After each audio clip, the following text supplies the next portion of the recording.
Most people believe the moment a ship sinks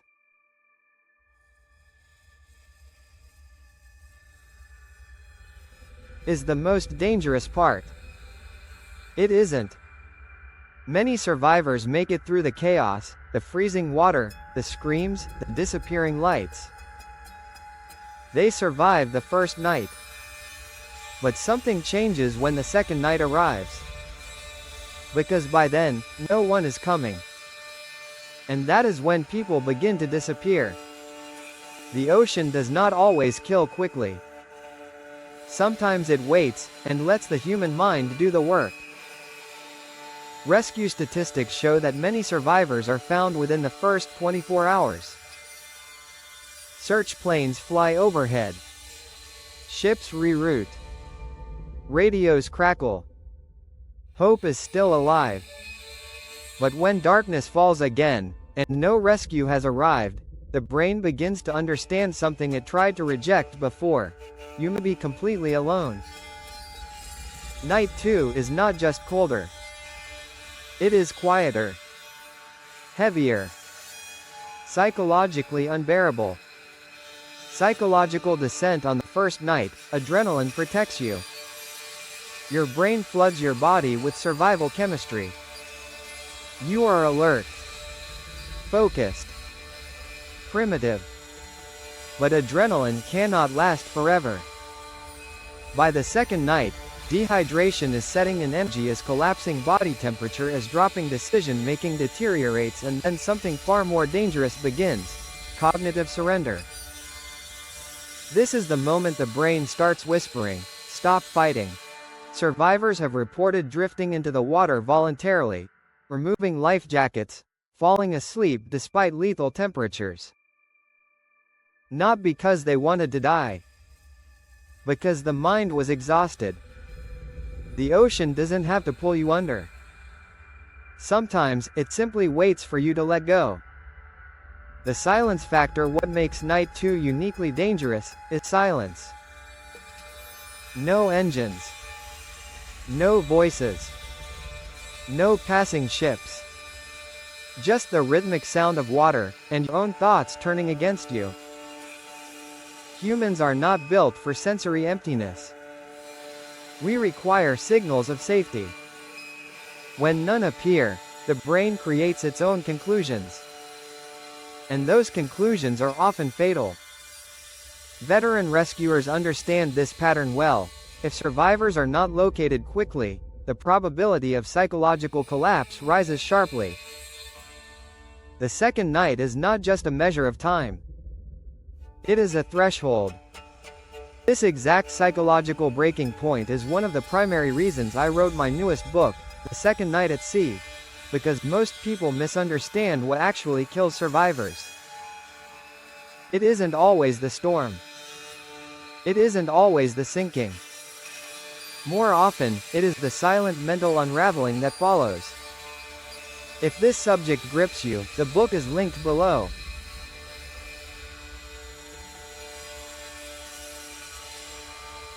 Maritime history quietly documents this pattern again and again. Survivors who endure the initial disaster, only to vanish before rescue arrives.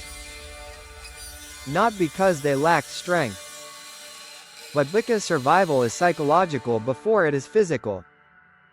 The people most likely to live are not always the strongest. They are the ones who can protect their mental structure, delay panic, preserve hope artificially if necessary. Experienced survival instructors teach a critical rule: never measure rescue in hours. Measure it in days. When expectations stretch, the mind does not snap as easily. Hope, even fragile hope, is protective. Lose it, and the ocean gains ground without moving an inch. The second night teaches a brutal truth: survival is not won when you escape the ship. It is won inside the human mind. Out there, beyond the shipping lanes, past the glow of coastal cities, the ocean becomes something else entirely. Indifferent. Endless. Silent. And if you are not prepared for what that silence does to you, the greatest danger will not be the water. It will be the moment your mind decides the fight is over. Because the ocean rarely needs to take people. It simply waits for them to surrender. The cold night air wrapped tightly around the survivors like a suffocating shroud, and as they floated in the inky blackness, the darkness began to seep into their minds. Each rhythmic splash of water reverberated through the silence, amplifying their loneliness, twisting their thoughts until despair began to settle like fog over an unseen shore. The vast emptiness of the ocean mirrored their isolation, and the fading glimmers of hope dwindled with each passing moment, prompting silent fears to rise like specters in the night. The second night crept upon them like a relentless predator, the temperature dropping further as the remnants of their adrenaline faded like the last light of day. With every minute that crawled by, the survivors found themselves wrestling not only against the elements but also against the echoes of their own thoughts. One by one, their whispers grew louder, questions turning into accusations. Why did you survive the ship but not the night? Doubt clung to their minds like barnacles on a shipwreck, heavy and unrelenting. The ocean's silence was all-consuming, providing no answer, only an empty void that threatened to swallow them whole. The survivors began to slip into a slumber from which they might never awaken, their weary bodies succumbing to exhaustion as the night deepened. The ocean, indifferent to their plight, whispered chilling secrets only the darkest depths knew. Shadows stretched and danced upon the water's surface, and the mind, so fragile in this desolation, grasped at threads of memory, recalling laughter and warmth that felt million miles away. Each passing wave seemed to carry away a fragment of their will, and the darkness tightened its grip, cradling them in its embrace, unyielding and cold. With every heartbeat, the specter of cognitive surrender grew closer, the survivors inching toward a precipice where hope began to drown in deepening despair. As the hours dragged on, the survivors found themselves shifting closer together, a desperate instinct drawing them to share warmth in the icy grip of the night.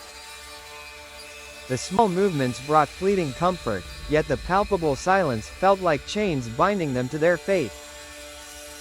Eyes flickered open, scanning the vast, unyielding darkness, searching for a sign, a glimmer, any indication that rescue was still a possibility. But the bleak realization settled upon them: they were just specks adrift, in an ocean that cared little for their lives. As they exchanged weary glances, an unspoken question loomed heavily in the air: was it too late? Each breath became a conscious effort, an unending cycle of hope battling despair, clashing like waves against a forgotten shore. They realized that survival hinged not on strength alone, but on an endurance that stretched beyond the physical, a fight of spirit as much as of body, and the haunting pressure of impending surrender loomed closer than ever. The chilling wind howled through the night, carrying with it the eerie echoes of their shared anguish. As they clung to each other in silence, the darkness wrapped them in its oppressive embrace, amplifying each fear they dared to articulate. "What if no one comes?" one survivor finally whispered, his voice barely breaking through the cold, damp air. An unspoken agreement hung heavy between them, the question resonating like the tolling of a distant bell, marking the passage of hope into despair.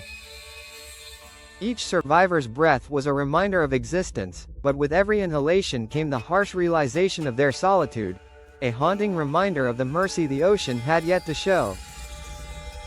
The endless expanse of water felt more like a graveyard than a refuge, and the unseeing eyes of the night silently bore witness to their struggle against not only the elements but the consuming void that came with losing oneself in despair.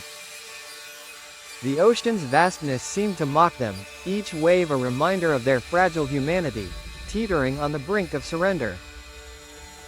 As the night deepened, the survivors found their minds drifting toward darker territories, recalling lost loved ones and dreams now shrouded in uncertainty. "We have to stay awake," one murmured, clutching her jacket tightly around her, fighting against the encroaching lethargy.